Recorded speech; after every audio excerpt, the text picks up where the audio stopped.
Puerto Rico's history helps explain why the island's government and economy are so shaped by outside control today.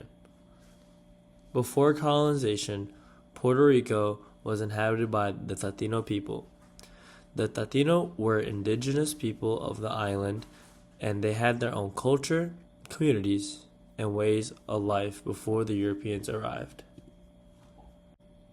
In 1493, Christopher Columbus arrived in Puerto Rico during his second voyage. This began Spanish colonization from 1493 to 1898. Puerto Rico was under Spanish rule. During this time, Spain controlled Puerto Rico's government, economy, land, and labor systems. Essentially, Puerto Rico became a colony, meaning major decisions about the island were made by Spain instead of the people actually living there. In 1898, after the Spanish-American War, Spain gave Puerto Rico to the United States. From 1898 until now, Puerto Rico has been under U.S. control. This was a major turning point because Puerto Rico was no longer ruled by Spain, but it did not become independent. Instead, Puerto Rico became a U.S. territory. In the year 1900, the Forker Act established a civil government in Puerto Rico. However, the United States still kept major control over the island. Essentially, Puerto Rico had its own local government, but the U.S. still had power over important decisions. In 1917, the Jones-Strafford Act granted U.S. citizenship to Puerto Ricans.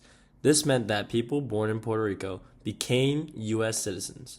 However, even though Puerto Ricans were granted citizenship, they still did not receive the same political rights as people living in the states. For example, Puerto Ricans living on the island cannot vote for president in the general election, they do not have voting representation in Congress, and they are still governed under U.S. territorial status. During the late 1940s and 1950s, Operation Bootstrap began industrializing Puerto Rico's economy. The goal was to move Puerto Rico away from an agricultural-based economy and toward factories and manufacturing. The benefits of Operation Bootstrap were that it helped create factory jobs, bring businesses to the island, modernize Puerto Rico's economy, and increase industrial production. However, it also made Puerto Rico more dependent on outside businesses and investment. In 2017, Hurricane Maria hit Puerto Rico and caused major economic damage. The hurricane destroyed homes, roads, hospitals, and the power grid. It also exposed Puerto Rico's weak infrastructure and showed how difficult recovery was because of the island's economic struggles and limited government support. On July 1st, 2019, the Puerto Rico Incentives Code, also known as Act 60, 2019, was approved. This law combined different tax incentive programs into one system.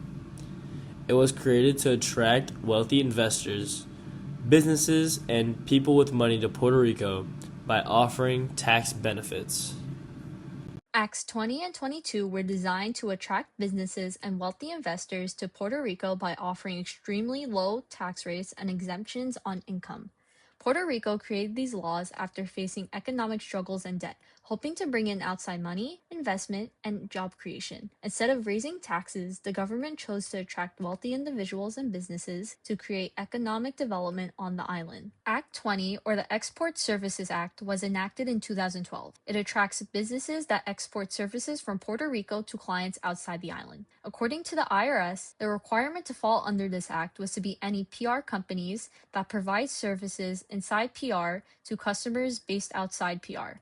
Essentially, businesses must be based in Puerto Rico and export services outside of Puerto Rico. The benefits of being a business that qualifies for it is that you get a 4% corporate tax rate, exemptions on dividends, 50% exception on municipal taxes, and depending on the size of the business, 75 to 100% exemption on local property taxes.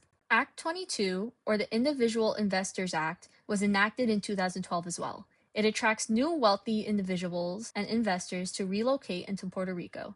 According to InvestPR, a nonprofit economic development organization created by law to promote Puerto Rico, to be considered a wealthy individual, you had to be a business owner, investor moving to Puerto Rico, an entrepreneur starting a new business, or a company creating jobs or investing money. The benefits of being a person who makes money in Puerto Rico: the IRS states that you get a full exemption on dividends, interest, and capital gains.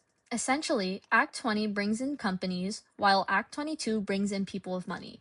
Act 60 was created to simplify and combine these programs into one system, making it easier for both investors and businesses to apply and benefit from the incentives. Act 60 was enacted in 2019 and lures high net worth individuals and corporations to Puerto Rico to stimulate the economy.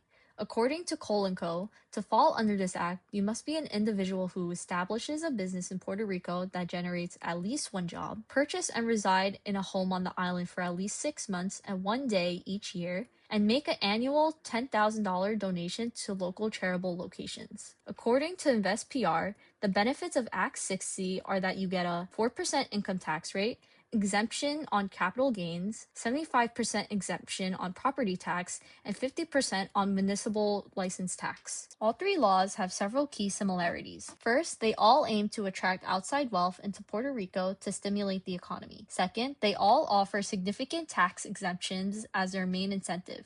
Third, they require individuals or businesses to physically relocate or operate within Puerto Rico. Participants must have a real presence on the island.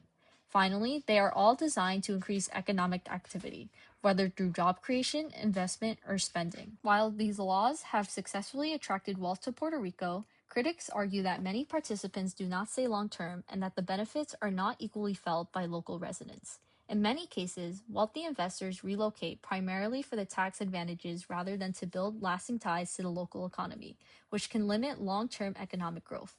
Additionally, because these individuals and corporations receive significant tax breaks, the government collects less revenue, which can reduce funding for public services like education, infrastructure, and healthcare. These acts cause the Puerto Rico government to lose billions of dollars in tax revenue, which could be put to use for the people of Puerto Rico, not as a tax break. The investors who come to Puerto Rico for a tax break don't reinvest into Puerto Rico to benefit the country. The residents of Puerto Rico have to pay their taxes in return. According to Central PR at Hunter College, residents of Puerto Rico pay federal taxes. They did so to tune of $5 billion in 2023. They have paid more than $3 billion a year in net contributions to the federal treasury for more than 10 years in a row. This pretty much sums up the issues of the Puerto Rico tax system, as regular people of Puerto Rico have to pay taxes, while the rich people don't have to pay as much. Puerto Ricans are fighting back against Act 60 because many feel like the law benefits wealthy outsiders more than the people who already live on the island. According to Time, these tax laws have attractive influencers, real estate developers, crypto investors, and wealthy people from the mainland of the U.S. who move to Puerto Rico mainly for the tax breaks. Critics argue that this has caused housing prices to rise, pushed locals out of their neighborhoods, and made Puerto Ricans feel like outsiders in their own homes. One major way Puerto Ricans are fighting back is through activism. A group called #AbolishAct60 has used social media to call attention to the issue and demand that the government end these tax incentives. Their message is that Puerto Rico should not be turned into a tax haven for the wealthy outsiders, while local residents struggle to afford housing and basic needs. Puerto Ricans are also using online petitions and public pressure to stop harmful development. For example, journalist Bianca Graula posted a TikTok about a protected beachfront land in Camoy. That land was possibly going to be bought by a luxury developer.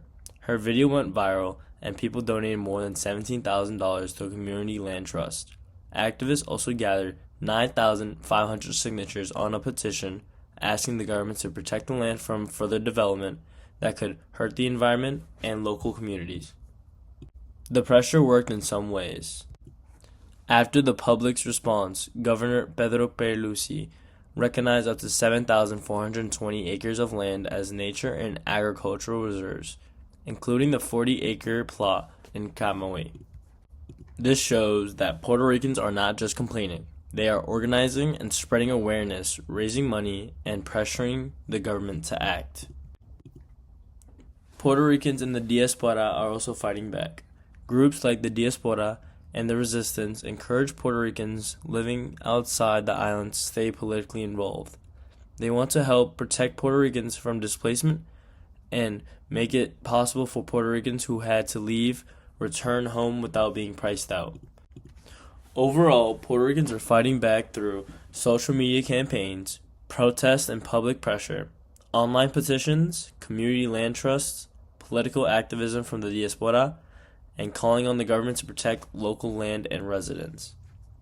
Essentially, the fight is about who Puerto Rico is being built for.